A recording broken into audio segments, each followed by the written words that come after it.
દ્વારકાધીશ તમારું બધાનું સ્વાગત છે આપણા નવા વ્લોગમાં. આજે આપણો રોજથી હાલીને જવાનો દિવસ છે ત્રીજો. દ્વારકાધીશની જગ્યાથી આપણે એકદમ સ્વસ્થ અને સારા છીએ, તો વિડીયોમાં અંત સુધી બન્યા રહેજો. આજે આપણે શું કરવાના છે, ક્યાં જમવાના છે અને શું બનાવ્યું છે જમવામાં, એ બધું બતાવીશ. અને હું આપણને સગવડ મળે છે દ્વારકા હાલીને આવવામાં, તો થાક કેવો લાગે છે એ બધું વિડીયોમાં બતાવીશ. વિડીયો પૂરો જોજો, લાઈક કરજો, શેર કરજો, સબસ્ક્રાઈબ કરવાનું ભૂલતા નહીં. બપોર થઈ ગયું છે અને રાતડી હજી 2 કિલોમીટર છે, અને આપણે જ્યાં રાત રોકાવાનું છે પાલખડા, એ હજી 5 કિલોમીટર દૂર છે. વાગવામાં 2:30 થાય છે.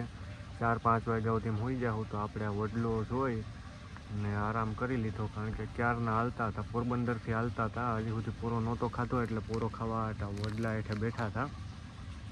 તો આપણો ત્રીજો ત્યાં પૂરો થાય, આપણે પાલખડા પૂગી ગયા. પાલખડા ગૌશાળા છે ને, ત્યાં આપણે રાત રોકાવાના છે ને. આજે સાંજે જમવામાં છે પાઉંભાજી.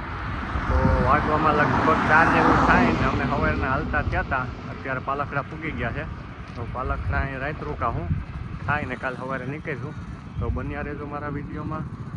પૂગી ગયા છે, આ પાલખડા ગૌશાળા છે, અહીં આપણા ઉતારા છે રાતના.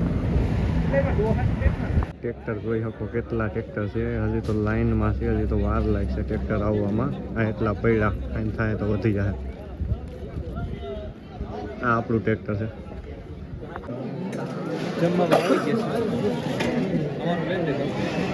પછી લઈ હું ખાવ ખીચડી, આ હું ખાઉં ખીચડી ખાવ પાઉંભાજી દહીં ખાવ.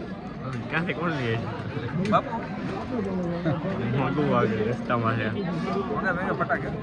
તું ટ્રેક્ટર લઈને આવ્યો ને તારે લઈ આવે પડ્યું ને પેટીમાં મેળવી દે દૂધ જ લઈ લે. ગોવડ પણ જઈને લઈએ આપણે, ગોવડ આ તો આગળ જાય તમારે બધી આડી ગયા તમે દેખે. હા કોણ દેખે ગોવાડ બહાર તો હું તો જમીને પાણી પીને ફ્રેશ થઈ ગયા. આજનો વ્લોગ પૂરો કરીએ. જો તમને સારો લાગ્યો તો લાઈક કરજો, શેર કરજો અને સબસ્ક્રાઈબ કરીને સપોર્ટ કરવાની ભૂલતા નહીં. જય દ્વારકાધીશ.